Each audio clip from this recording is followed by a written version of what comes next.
Hallo julle, my naam is Jean de Klerk en in 2020 het 'n storm my getref.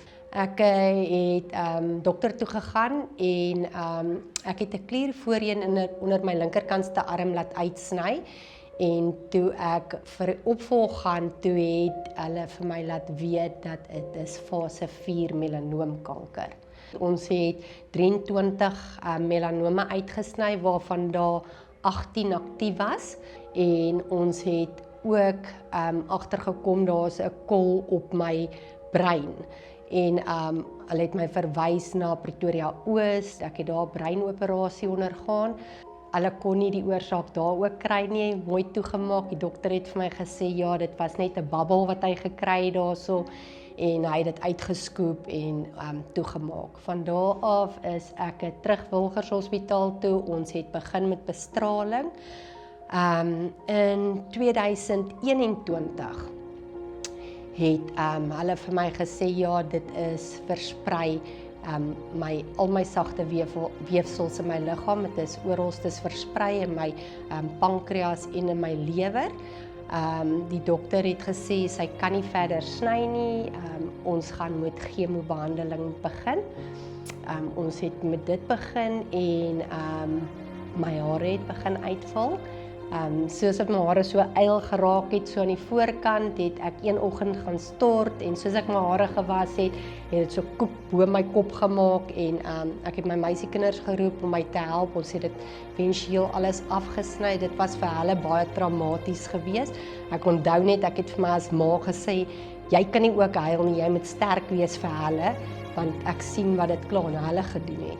En ja, ons het ek het nie gedink hierdie gaan so rof wees op my familie en selfs my nie. Daar was daar wat ek my gevind het op die badkamervloer by die toilet, want jy kan niks inhou nie. Daar was een keer wat dit so ongelooflik erg was, die pyn, dat ek vir die Here gesê het, ek weet u sê ek kan dit doen, maar ek kan nie hierdie doen, hierdie is my te erg.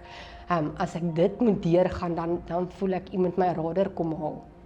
Toe die dokters my gesê, daar is nie regtig meer iets wat hulle vir my kan doen nie, toe moes ek en my man ook ons testament reg kry. Ek moes gesprekke met my kinders hê om vir hulle te sê ja, dat mamma gaan nie miskien daar wees vir jou matriekafskeid nie.